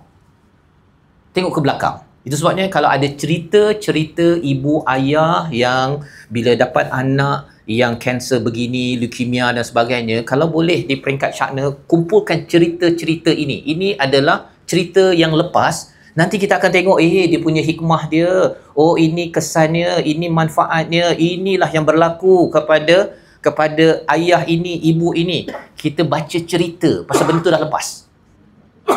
Ya, itu kaedah Nabi Zakaria. Tetapi mencabarnya ialah Sayyidatina Maryam. Oh, Sayyidatina Maryam tuan-tuan. Kalau zaman sekarang ini apa istilahnya, Sayyidatina Maryam itu sampaikan ada suicidal thought. Ya laitani mitu qabla hadha. Alangkah baiknya kalau aku mati sebelum ini. Itu perkataan Maryam dalam surah Maryam. Ketika dia dah sakit nak mengandung tu kan, dah nak bersalin itu, ketika orang tohmah dia tak ada lelaki tapi ada anak, ini perempuan apa sebagainya, dia amat stres. Stres mengandung bersalin itu satu hal. Tetapi kerana tidak ada suami. Dan dia orang baik. Kalau orang jahat tu kira okey lah, make sense lah juga. Ini memang baik, tak ada suami, ada anak. So dia membecilkan diri sampai dia keluar perkataan apa? Alangkah baiknya kalau aku mati sebelum ini dan aku ni nasyam mansiya. Dilupakan. Jangan ada orang yang mention nama dia. Pasal terlampau rasa hina. Tetapi rupa-rupanya nama dia lah yang paling famous sekali. Satu-satunya nama wanita dalam Quran tuan-tuan, namanya siapa? Maryam. Tak ada nama lain. Hajar pun nama dia tak ada keluar tadi. Ya. Dia doa minta dilupakan tapi namanya disebut-sebut. Baik. Tetapi menariknya ialah macam mana dapat kekuatan Maryam untuk bertahan. Kerana ketika Jibril beritahu tentang ada anak yang akan lahir, ya, perkataan yang digunakan pada ayat yang ke 21, ya, surah Maryam. Kalau tuan-tuan nanti nak rujuk ayat 21, walinaj'alahu ayatan linnas wa rahmatan minna. Itu powerful tuan-tuan. Apa maksud dia? 2 poin lah ya. Iaitu dia menjadi petanda kepada seluruh manusia, bukti kebesaran Allah pada seluruh manusia. Nombor 1. Dan yang kedua ialah warahmatan minna, rahmat daripada kami. Yang ini bukan study case yang belakang. Maryam kena percaya nanti dia akan jadi Bukti kebesaran Allah kepada seluruh manusia. Dan yang kedua apa?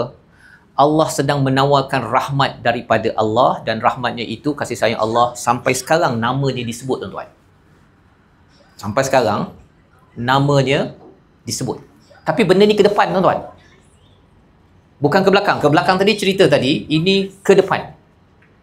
Jadi apabila puan bertanya tadi, macam mana nak memahami hikmah? Hikmah boleh guna cara belakang, tengok cerita orang lain. Ya, itu sebabnya saya cadangkan Cak Nur kumpulkan sebanyak mungkin kisah-kisah ibu, ayah yang ada anak kanser, dan sama ada recover ke, survivor ke, fighter ke, kumpulkan. Ya, tengok cerita macam mana dia menghargai syukur itu. Bawakan, kalau ada buku macam mana bersyukur dia anak dia boleh bergerak, boleh bangun, boleh berjalan apa sebagainya, rakam. Kita baca buku itu, dia akan menguatkan hati kita. Tapi yang keduanya ialah benda yang tak boleh dirakam, pasal di ke depan. Percaya bahawa Allah sedang memberi apa? Rahmat. Allah sedang memberi kasih sayang pada setiap masa. Dia sama macam ayat 157 tadi. Surah Al-Baqarah. Allah sedang memberi rahmat bila kita diuji itu. Allah sedang kasih sayang, sedang menyayangi. Dan itulah hikmah paling besar. Pasal kita hanya tahu tafsirannya dekat mana? Bila masuk syurga. Tafsiran rahmat itu bila masuk syurga. Jadi macam mana nak ada study case? Saya pun tak pergi ke syurga lagi. Saya kena percaya sahaja bahawa sekarang Allah dah sayang saya. Allah nak tawarkan sayang itu bukan sekadar kontraknya di dunia ini, tapi Allah nak sambung dengan anak, dengan kacik, dengan Atifah tadi, sampai ke syurga. Nampak segala-galanya. Dan pada waktu itu dalam surah At-Tur, Allah bercerita tentang anak beranak nanti masuk syurga. Kalau masuk syurga anak beranak, dia akan berborak, tuan-tuan. Dalam surah At-Tur, ayat yang ke-20. Dia akan berborak-borak, dan apa yang dia akan borakkan? Wa kanu ahluna musyfiqun. Dulu di kalangan kita ni bersusah-susah kan. Abah pergi hantar kamu ke hospital berapa kali. Abah lambat ambil EL selalu. Tapi berbaloilah pasal Abah memilih syukur dalam hidup. Dalam surah At-Tur. Dia akan berborak perkara yang susah, cemas di dunia ini. Bila sampai di syurga itu, berbaloi kita. Pasal dulu waktu solat, okey, kamu walaupun tak tu, Abah, Mak masih ingatkan kamu walaupun kamu atas kursi roda, kamu ada waktu solat. Okey. Susah, memang susah berbanding dengan anak yang sihat, dia ingat sendiri, tapi ini perlu diingatkan. Tetapi itu topik perbincangan di syurga, tuan-tuan. Surah At-Tur. Surah At-Tur. Jadi, apa hikmahnya? Tengok ke belakang, satu. Tapi hikmahnya ialah rahmat nun di depan sana. Dan kita hanya tahu tafsirannya, kalau Allah bagi tafsirannya, nampaklah sikit. Tapi yang paling nampak dekat mana? Di sana. Pasal Allah yang menjadikan kita, yang memberikan ujian, Allah itu juga yang memberi solution, tapi Allah kata, kamu layak dapat package ini. Ada orang dapat ujian lain, tuan-tuan. Dan Allah tidak pernah tersilap alamat. Alladzina idza asabathum musibah. Yang kita belajar tadi, ayat 156, 157 tadi kan. Tak pernah salah alamat, kerana Allah tahu bahawa kita mampu untuk mengurus, memilih syukur ataupun kufur. Soalan pertama. Soalan seterusnya, silakan.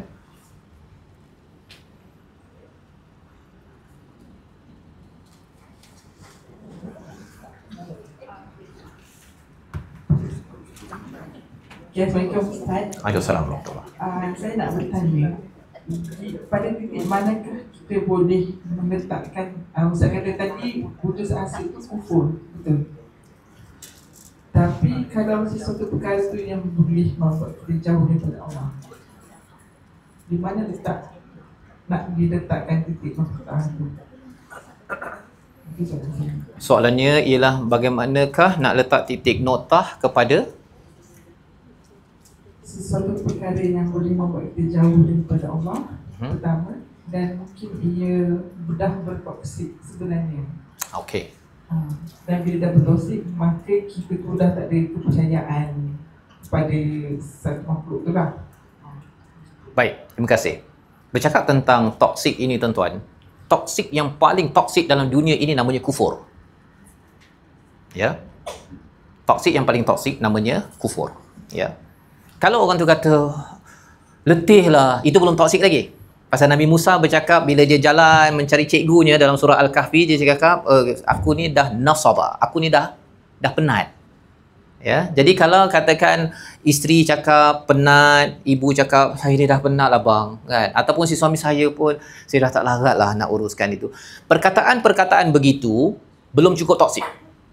Itu bukan toksik. Pasal itu adalah lumrah manusia, dan bagi ibu ayah kita semua kena menghargai kepada perkara itu kerana pasangan saya manusia, bukannya malaikat. Ya. Iktiraf dahulu perkara tersebut, sebagaimana perbincangan ulama tentang Nabi Musa mengaku aku ni dah letih dah ni, dia minta makanan, lepas tu ikan kan hilang kan. Waktu itu Nabi Musa tak marah kepada Yusha bin Nun pasal dia jauh berjalan untuk cari cikgunya. Poinnya ialah letih, rasa lemah semangat, itu adalah manusia. Yang menjadi toksiknya ialah apa? Saya letih lah bang dengan Allah. Itu kufur. Saya letih lah. Tuhan ni memang bagi kat kita je. Tengok orang lain tu boleh bercuti, kita nak bawa anak kita bercuti macam mana? Itu kufur. Bila segala masalah itu dia kaitkan, dia salahkan siapa? Salahkan Allah. Jadi kembali balik, saya tak tahu dalam specific case, ya. Tetapi kalau ada orang sekitar, ketika puan handle, ya, mana-mana ibu handle orang sekitar, suami ke, anak ke, saudara ke, siapa saja, dia keluarkan perkataan yang membawa kepada menyalahkan Tuhan, ya, menyalahkan Tuhan, maka orang ini perlu kita jaga-jaga. Jaga-jaga maksudnya apa? Kita kena educate, ya, educate, hantarlah kepada orang yang boleh educate. Kalau kita tak mampu nak educate dia, hantar dia. Program-program cakna ini saya yakin dia akan educate balik semula.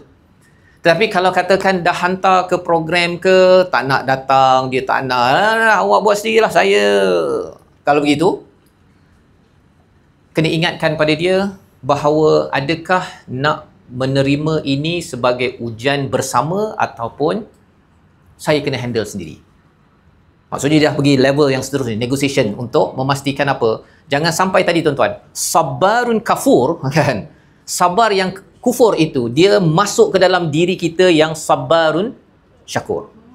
Tetapi pengalaman saya dah tuan-tuan, sebenarnya ramai orang yang tidak mendapat dos yang cukup daripada Tuhan untuk kuat bersabar. Dia macam apa? Istilahnya bahr. Dia ikut mood. Waktu tertentu, macam lautan kan, dia waktu tertentu dia boleh terima waktu dia tenang, kenyang, kerja pun tak berapa stres kan. Tapi bila stres tempat kerja ke, stres daripada macam-macam lah, nak bayar duit ke apa ke, bila stres tuan-tuan, manusia dia boleh jadi yaus kafur dalam surah Hud. Yaus itu maksudnya putus asa. Dan dia package dengan kafur sekali. Tidak menghargai kepada Tuhan. Pasal apa? Pasal ada rahmat yang pernah ditarik. Itu sebabnya, kalau orang yang dah biasa rahmat ni banyak tuan-tuan ya, dan lama, tendensi untuk dia putus asa tu lebih tinggi. Kecuali orang yang ada sabar. Contohlah yang contoh. Kalau orang tu dia dah biasa ada kereta sebagai rahmat daripada Allah kan. Ini dalam surah Hud ayat 9, 10, 11. Bila dah banyak ada kereta, dah lama pakai kereta, sekali kereta dia rosak, dia kena pergi kerja naik bas. Orang begini, dia punya putus asa ataupun komplainnya lagi tinggi berbanding dengan orang yang dah biasa naik motor. Pelajarannya apa? Bila kita dapat banyak nikmat rahmat daripada Allah, kita ni kena belajar sabar itu kuat. Dan dos sabar dan syukur yang kuat ini dapat daripada mana? Bukan program motivasi. Dia kena buat, dia punya dosnya setiap hari dapat daripada mana? Daripada Al-Quran. Memang tidak ada cara lain. Kalau nak harapkan motivasi daripada suami ataupun isteri, nak support each other, kalau dapat, bagus tuan-tuan. Tapi kadang-kadang bila isteri cakap, bang, kita memang kena bersabar kan bang. Si suami tengah stres waktu itu. Dia tengok begitu saja, orang yang beri semangat itu pun jadi lemah semangat. Itu sebabnya dalam surah Yunus ayat yang ke-57 itu Allah nyatakan tentang Ya ayuhan nas qad ja'atkum mau'izatun min rabbikum. Allah cakap pasal Quran ini, dia adalah nasihat daripada Tuhan. Pasal nasihat daripada suami isteri kadang-kadang tak jalan, tuan-tuan. Tak jalan.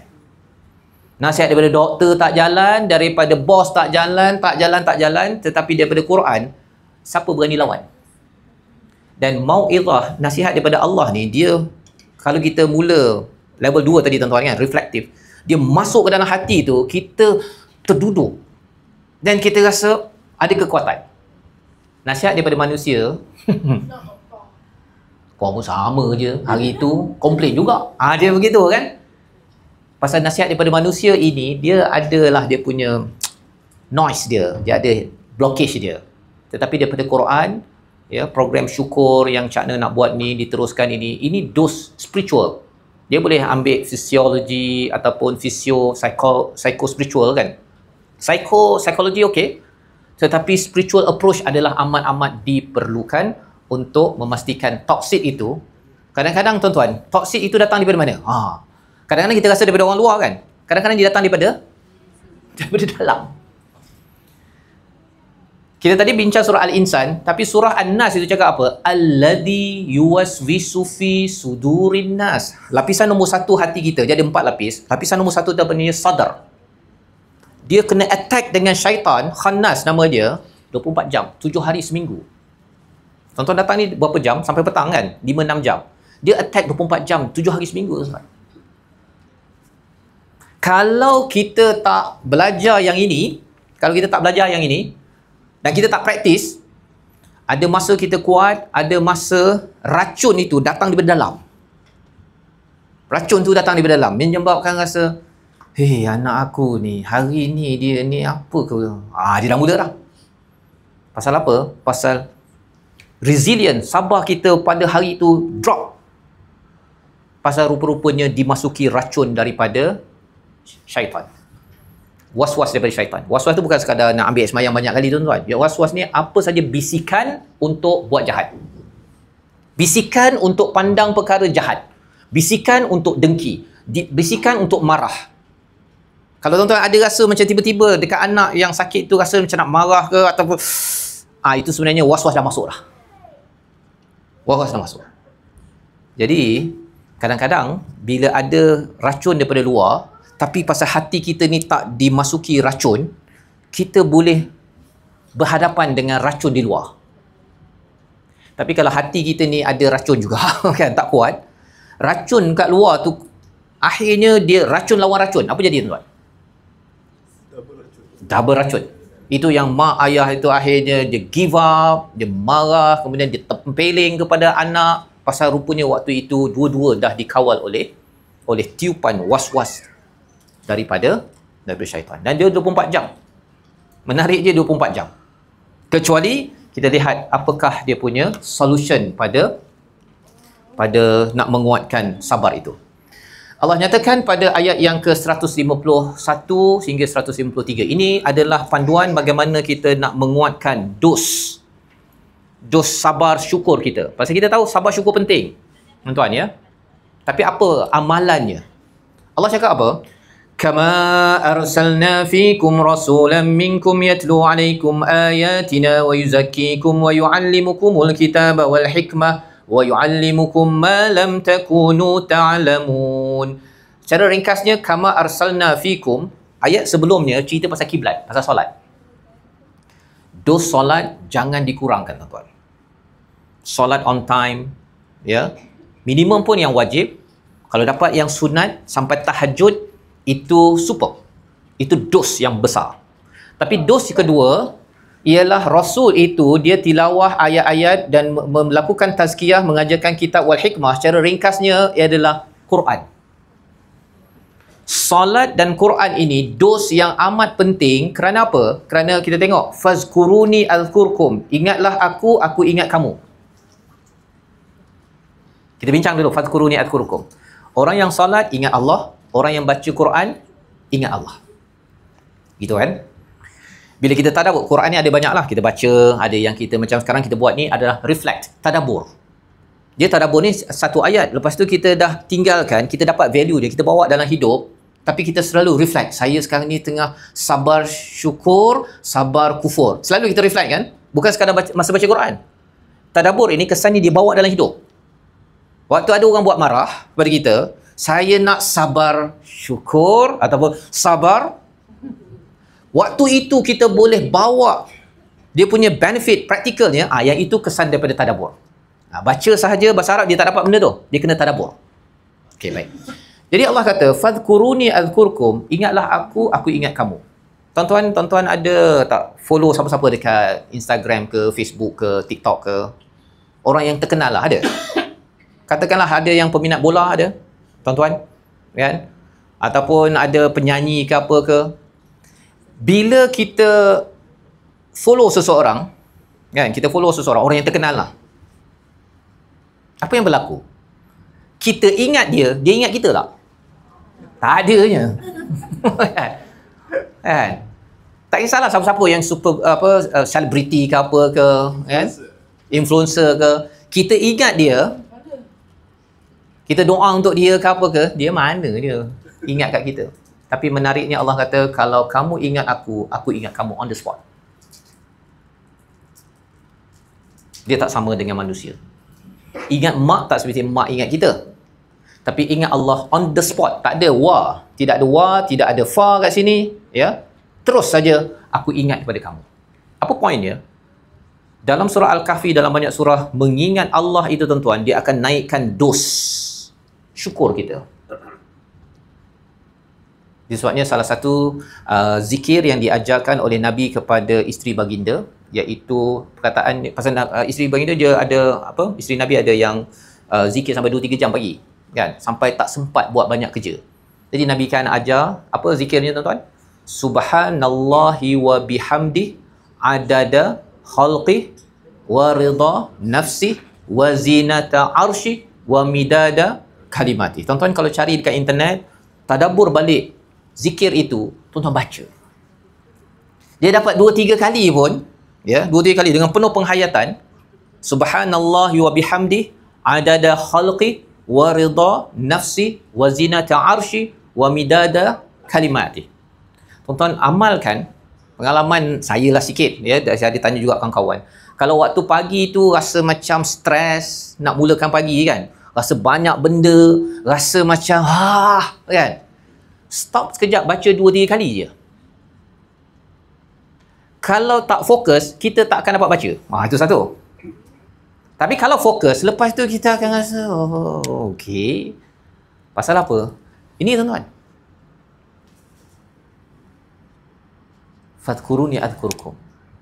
Cuba bayangkanlah tuan-tuan, hari keputeraan Sultan Selangor ataupun Agong. Dia ingat nama tuan-tuan. Rasa-rasanya dapat apa?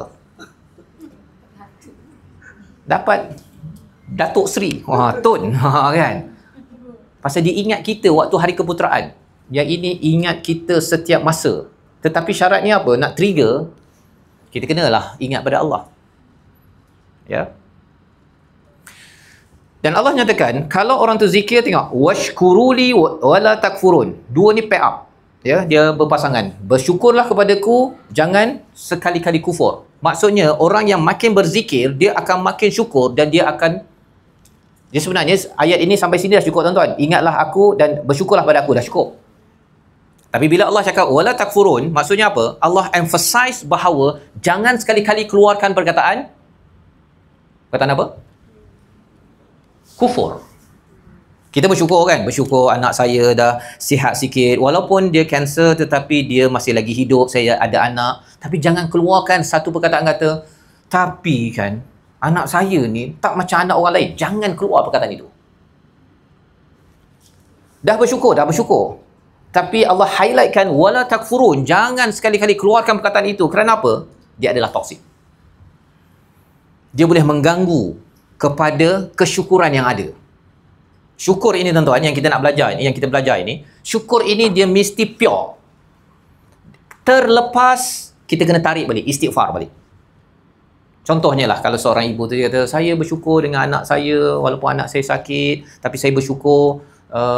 Apa pendapat puan tentang dia? Boleh membaca ke tak? Itulah, saya bimbang lah anak saya ni tak boleh bawa bertenang. Kan? Saya bersyukur anak saya boleh bergerak dan dia insya-Allah dia sedang dalam proses untuk membaca. Ada cikgu-cikgu yang sedang. Dia kena jaga perkataan itu semampu mungkin kerana tak nak sampai keluar perkataan apa tuan-tuan? Kufur. Pasal kufur ini dia toksik. Dia toksik, racun yang amat. Macam tadilah kan, kalau katakan si ayah cakap pada si ibu, ya, ibu tu nak bawa ke hospital, awak bawalah sendiri. Perkataan gitu je. Tapi kalau cakap, saya minta maaf ya, awak boleh ke bawa anak kita pasal saya nak pergi kerja. Dua perkataan yang berbeza tuan-tuan. Satu perkataan syukur, menghargai pasal si isteri bawa, si ibu bawa, tapi satu lagi, awak bawa lah. Gitu aja. It matters. Dalam ayat ini, ia adalah amat-amat penting untuk maintain kepada syukur yang original. Dan kemudian baru Allah cakap apa? Ya ayyuhalladzina amanu ista'inu bis-sabri was-salah innallaha ma'as sabirin. Ada sabar. Mana keluar dulu tuan-tuan? Syukur ke sabar dulu? Syukur dulu ke sabar dulu? Syukur dulu. Syukur datang daripada mana? Zikir. Jadi maksudnya ialah zikir berkadar langsung dengan syukur, syukur berkadar langsung dengan sabar. Ini kalau tuan-tuan belajar matematik lah ni. Ya. Kalau kita tengok kepada seorang itu sabarnya rendah, ini kemungkinan syukur levelnya rendah kerana zikirnya rendah. Formula daripada Tuhan. Bukan formula saya. Jadi kalau kita tak tengok orang lain, kita tengok pada diri sendiri, reflection, ialah macam mana saya nak menguatkan sabar saya berhadapan dengan ujian, ya? Maka jawapannya ialah apa? Kuatkan syukur. Macam mana nak kuatkan syukur? Banyakkan berzikir. Dua caranya, satu dengan solat, satu lagi dengan Quran, dengan amalan zikir-zikir harian yang boleh diamalkan. Ketika membawa anak itu menunggu kepada doktor, subhanallah wa bihamdi adada khalqi wa ridwan nafsihi wa zinata arsy wa midada kalimati. Perlu diamalkan. Pasal apa tuan-tuan? Pasal bila ingat pada Allah, apa jadi? Hati kita ini dilangitkan. Hati kita dibawa ke langit.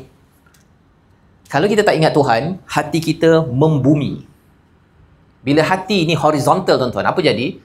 Dia akan tengok anak ni, tengok depan mata, anak tu tak boleh nampak, dia tak boleh bergerak, tengok doktor, tengok pula queue, stres.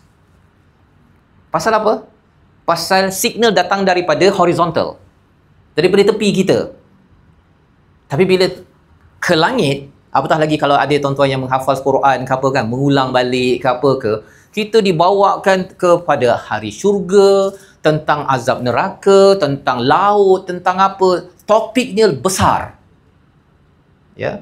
Dan ada ibu ayah yang kata, oh saya isi ketika menunggu, ketika menguruskan anak saya ni, scroll TikTok.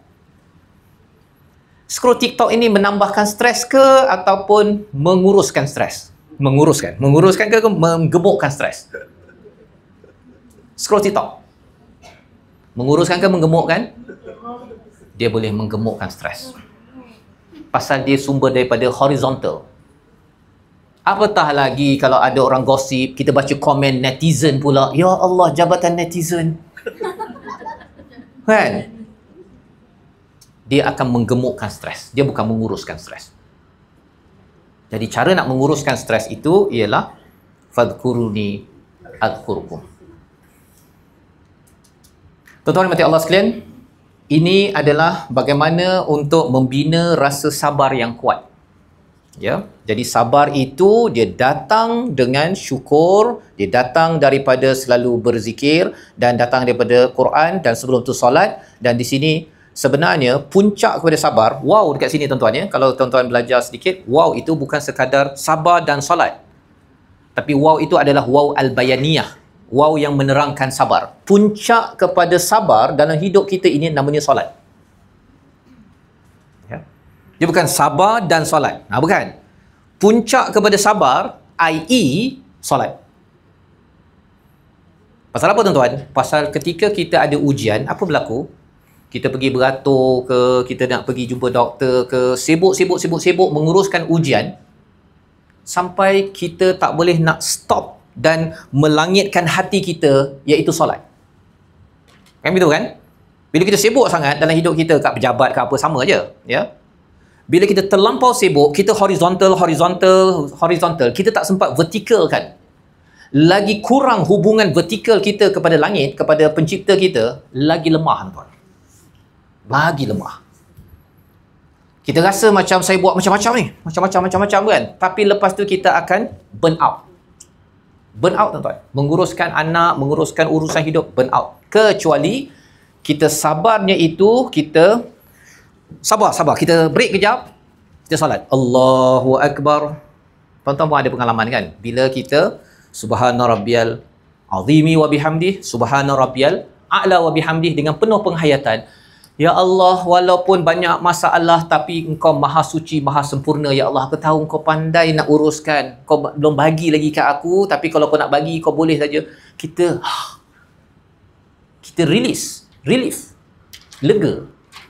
Pasal apa? Pasal dekat sini Allah cakap apa? Innallaha ma'as sabirin. Allah tak cakap innallaha ma'al musallin.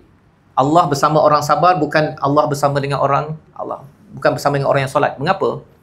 Kerana orang yang paling bersabar ialah ketika menghadapi ujian dalam hidup, dia akan terus mengadu kepada Allah. Dan di dalam solat kita ada perkataan apa? Alhamdulillahirabbil alamin. Makin baca Quran, dia akan makin lagi bersyukur. Makin lagi dia solat, memang dia ulang 17 kali bersyukur. Dan itulah sumber kekuatan di akhir zaman. Ya, dalam Quran ada 5 surah bermula dengan Alhamdulillah. Fatihah, Al-An'am, Al-Kahfi, Saba, Fatir. Nak urus cabaran akhir zaman ini tuan-tuan, dalam surah Al-Kahfi Allah cakap apa? Alhamdulillahilladzi anzala ala abdihil kitaba wa lam yaj'al lahu iwaja. Kalau kita stres sangat pada akhir zaman ni, macam-macam saya nak uruskan termasuk anak saya, jangan lupa apa? Alhamdulillah. Ya Allah, ada anak lagi. Anak ini akan menjadi saksi kepada saya, menjadi rahmat, bekalan rahmat untuk saya mendapat salawat, untuk saya dapat muhtadun. Dan rupa-rupanya nanti di akhirat nanti tuan-tuan, ya. Sebelum kita cakap tentang akhirat, kalau ada yang bimbang, nanti anak saya, kak cik ni siapa nak jaga kalau ayah, mak dia tidak ada? Begitu kan? Siapa nak jaga anak ini? Kalau katakan Atifah jadi 30 tahun, maknya, ayahnya, siapa nak jaga dia? Surah Al-Kahfi Allah nyatakan, wa ammal jidaru fakana lighulamaini yatimaini fil Madinah. Ya. Nabi Khidir ketika datang satu tempat dalam surah Al-Kahfi kan, dengan Nabi Musa, orang kat situ tak bagi makan, hostile, memang ketakut. Ya. Tapi Nabi Khidir membinakan tembok. Nabi Musa kata, kamu sebenarnya boleh ambil upah membina tembok. Okay, fail lah. Lepas tu Nabi Musa tak boleh ikut lagi Nabi Khidir. Tapi Nabi Khidir ceritakan apakah sebabnya. Bawahnya ada harta terpendam kepunyaan mereka. Siapa mereka? Abu Huma, bapa mereka adalah orang yang soleh. Ini terjemahan silap tuan-tuan ya. Abu Huma ini maksudnya ibu bapa mereka adalah orang yang soleh, maka Tuhanmu mengendaki supaya mereka cukup umur, dapat keluarkan harta yang terpendam sebagai satu rahmat daripada Tuhan. Tuan-tuan masih ingat lagi perkataan rahmat tadi? Allah bagi kepada kita rahmat, Allah bagi rahmat kepada si anak juga. Macam mana anak tu dapat rahmat juga? Kerana ayah mak dia adalah solehan. Bila tuan-tuan soleh, buat perkara baik, ya, baik dan baiki lagi kebaikan, kita bantu orang lain, support group kepada sesama sendiri, soleh dan musleh, kan? Islah tadi, nama pada anak Tuan Haji. Islah dan saleh ini menyebabkan apa? Allah akan jaga anak kita walaupun ayah dia meninggal. Allah bagi ilham kepada, ada yang kata bagi wahyu pada Nabi Khidir, buatkan tembok agar orang tak dapat, dahlah tak menghormati tetamu. Ini kalau dapat harta anak yatim, mereka rembat dia tuan-tuan. Mereka rembatnya. Jadi Allah kata, okey, kamu Nabi Khidir, kamu binakan bangunan agar mereka tak nampak. Sampai satu masa nanti, tahulah Allah menguruskan, akhirnya dia dapat harta. Harta anak yatim itu tuan-tuan, siap Allah jaga lagi. Siap Allah jaga lagi. Kerana apa? Kerana ayah mak dia solehan. The point of reflection untuk kita tuan-tuan, tuan-tuan tengah berbuat perkara baik, syukur, tuan-tuan tingkatkan lagi syukur tersebut. Jangan beri kufur dalam hidup, jangan isi dengan racun-racun, ya. Baiki lagi Quran, salat, kebaikan yang dibuat. Sebenarnya itu adalah takaful paling mantap, tuan-tuan. Tuan-tuan mungkin ada kata, oh saya mencarum dalam takaful untuk nanti anak saya nanti dapat hibah apa sebagainya. Takaful paling power, tuan-tuan, protection adalah abuhuma salihah. Anak tu mungkin baca Quran sikit je pasal dia dengan segala cabarannya, tapi mak ayahnya terus dan juga islah untuk membaiki orang lain, bantu orang lain. Tuan-tuan makin aktif lagi dalam cara untuk membantu sesama sendiri, bukan sekadar di peringkat Malaysia, satu hari nanti ke peringkat antarabangsa. Sebenarnya ia memberi kesan pada anak yang akan ditinggalkan. Dan kalau anak itu dijaga di sini, apa berlaku bila sampai di akhirat nanti?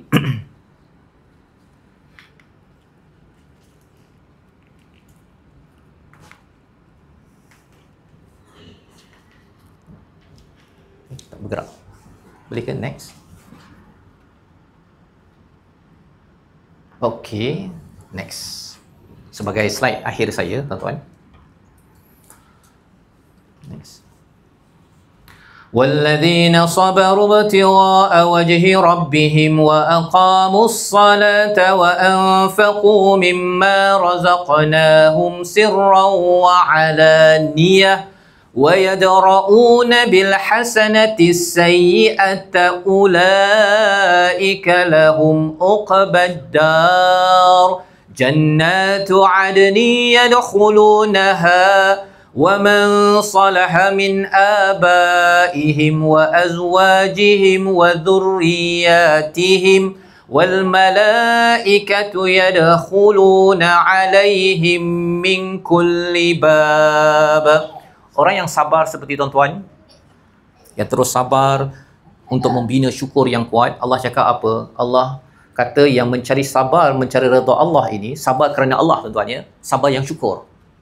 Bukannya sabar kerana terpaksa je lah dah anak saya macam ni. Nah, terpaksa je lah suami saya cakap begini, saya buat je lah. Tapi muka macam tu kan. Itu sabar yang kufur. Tuan-tuan, memang bukan mudah. Tetapi insya-Allah harapnya saya doakan kita sama-sama datang ujian kita dapat sabarun syakur. Ya. Maka Allah kata orang yang sabar, dirikan solat, dia infak, derma ketika secara rahsia dan terang-terangan, dan apa-apa perkara buruk dia tolak dengan kebaikan, dia balas dengan kebaikan. Allah kata mereka akan dapat sebaik-baik tempat di hari akhirat. Iaitu apa? Syurga dimasukkan kepadanya dengan siapa? Dengan mak ayah mereka, ya, nenek moyang mereka ke atas, dengan pasangan mereka dan juga zuriat mereka. Anak, cucu, cicit sampai ke bawah. Syaratnya apa? Salaha. Tuan-tuan masih ingat lagi perkataan tadi? Saleh. Sebabnya malam tadi ketika saya mengkaji tentang ni, saya dengar dapat nama Nurul Islah itu. Wah, kan? Ini adalah perjuangan bukan sekadar untuk mak ayah Nurul Islah, ya, tetapi juga kepada tuan-tuan. Pasal apa? Perjuangan kita untuk memastikan mak ayah kita, pasangan kita dan zuriat kita saleh, ikut kemampuan masing-masing, tuan-tuan, ya. Allah kata apa? Nanti malaikat akan menunggu kita di syurga nanti, dan dia cakap apa? Salamun alaikum bima sabartum fa ni'ma uqbad. Malaikat menyahut ataupun mengalu-alukan tuan-tuan dengan salam sejahtera kepada kamu atas kesabaran kamu. Atas kesabaran menguruskan anak ini, atas kesabaran ujian yang melanda. Itulah perkataan yang kalau kita di sini rasa macam perit, tuan-tuan, jangan lupa perkataan apa? Salamun, sama-sama. Alaikum bima sabartum. Salamun alaikum bima sabartum. Salam sejahtera kerana kamu bersabar selama hari ini.